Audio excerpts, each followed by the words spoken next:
Hello everybody, welcome to Wild Boy Movies, the place to talk movies. And today, we're going to be reviewing The Conjuring Last Rites, the final installment in the mainline series of Conjuring movies.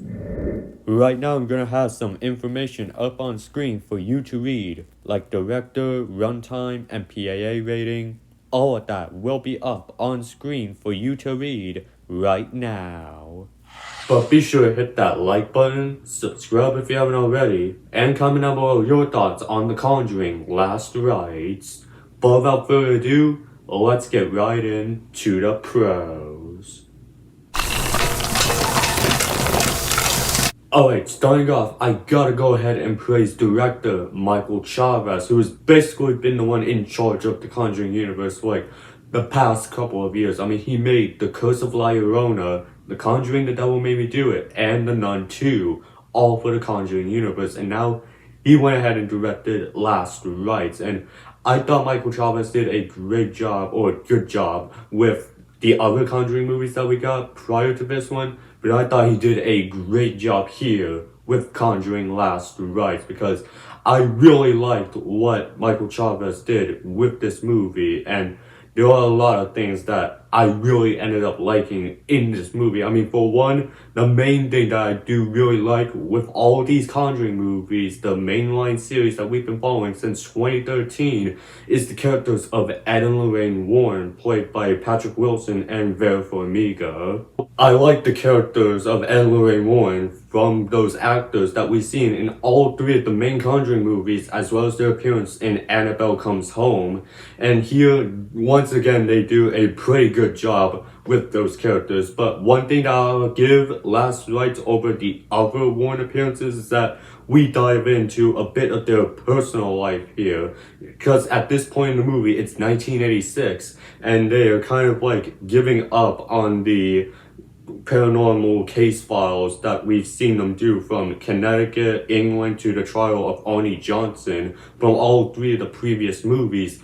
They're just wanting to settle down and basically kind of retire from the paranormal, but when the Smurl haunting happens, they get drawn into it, and this would be the last case that they would ever do. And I really like that they went ahead and delved into the personal life of Ed Lorraine Warren, especially when we're dealing with the daughter of the Warrens, Judy, who I thought they also did a pretty good job with that character in here. She is pretty much a vital character in this movie. And speaking of the Warrens, I also do like that they went ahead and included a younger version of Ed and Lorraine Warren that we saw in flashback sequences to the Warrens' very first ever case that they went ahead and went on.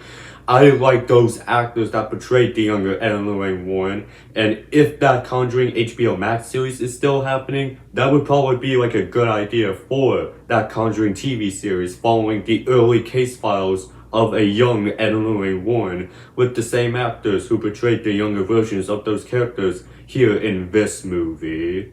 I also thought this movie had some pretty funny moments in this movie that mainly has to do with Ed Warren in here.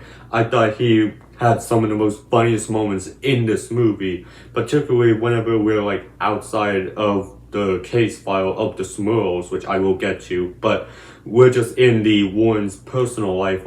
I felt like that Ed Warren here had a lot of the funny moments in this movie, and there were moments in this movie that had my theater laughing at those funny moments. But while the movie does have those funny moments, it mainly relies on scary moments in this movie as its priority, and that's where I want to go into some of the horror elements in this movie, because I thought they did some pretty good stuff in terms of some of the horror aspects in this movie, mainly towards the Smurl family and how they're dealing with their haunting.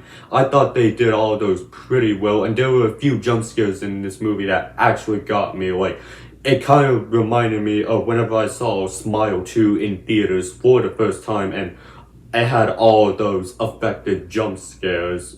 While the jump scares here in Conjuring Last Rites aren't as effective in something like Smile 2, I felt like that as a first time experience watching this movie, they were pretty effective in here, and there was some pretty cool demonic demon designs in here, like the one holding the axe with the light that we see in the trailer that I have up on screen right now. He looked pretty cool in the movie as well.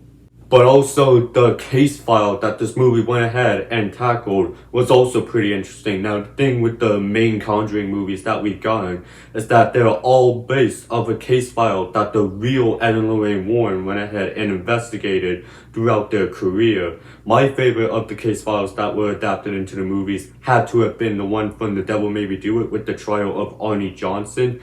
But here with the Smurl haunting, I thought they did a pretty good job with the Smurl family haunting in terms of adapting it into the movie, because when you look up this case file, it's rather interesting. In fact, there is a reference in this movie to the real life haunting of the Smurl family where it was a bit darker. But I thought the story that they went ahead and tackled with the Smurl family was also really effective, because they delved into the life of the Smurls before all of the scary stuff starts to happen to them.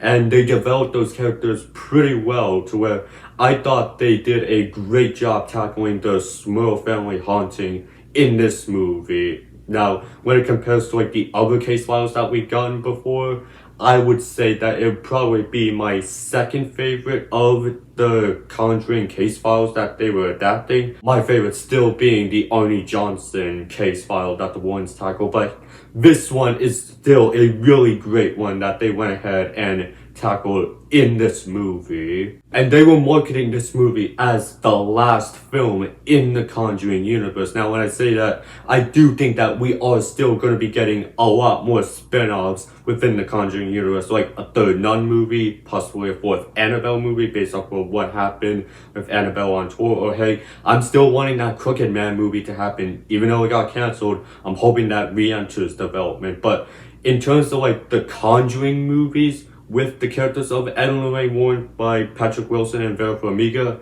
this is the last time that those actors would be portraying those characters and the last time that we would see those characters. And I felt like they handled that very well. There were definitely some great high-stake moments in this movie on whether or not these characters would essentially survive the events of this movie, especially the Ed Warren character, especially after what Ed Warren went through in The Conjuring 3, where he had like a condition where he had to go to the hospital. The stakes were pretty high for that character in this movie, and there were also a great amount of references to all the previous Conjuring movies, specifically in that Warren Museum. I really liked how they were able to end off this main series of the Conjuring movies and basically kind of retire the characters of Ed and Lorraine Warren, at least portrayed by these actors, so that we could focus on more of the spin-offs and the HBO Max series that I think is still in development. So yeah, overall, this movie was absolutely great. I really like this movie, and it continues the trend with the Conjuring universe, at least in my opinion, where they're consistently at least good. This to me is on the higher tier of the Conjuring movies, but there are still like one thing that kind of like bugged me in the movie, so let's get into that con. Now, I don't have that many negative things to say with The Conjuring Last Rites. The only thing that I do find to be a negative is the fact that it takes quite a while into the movie for the Warrens to get involved with the Smurl family haunting. Like, we're well over halfway into the movie when the Warrens decide to get involved with this case file in West Pittston, Pennsylvania. But to me, that's just a minor nitpick, because I really like that they were spending so much time with the Warrens' personal life outside of their paranormal case files that kind of felt like just a minor nitpick. But yeah, really, this was a great way to end off the mainline series of the Conjuring movies. And if this was the last film of the overall Conjuring universe, like if they start the Conjuring universe right here with Last Rites, it would be a great conclusion to the overall universe. But we're probably still going to get more spin-offs and of course that TV series. But in terms of like the mainline series of Conjuring movies, this was a great way to end off the series and might just personally be the best of the series, at least in my opinion. So for my scorecard, I'm gonna give The Conjuring Last Rites 4.5 stars, with the score out of 10 being 9.8 out of 10, with the percentage being 98%, with a grade of A+, with my final verdict being great conclusion to the Warren story. But that was my review of The Conjuring Last Rites. I want to hear from you guys. What are you guys' thoughts on this movie? Go ahead and leave your thoughts down in the comment section. And while you're at it, be sure to hit that like button, subscribe if you haven't already, and I will see you in the next video. And have a great day.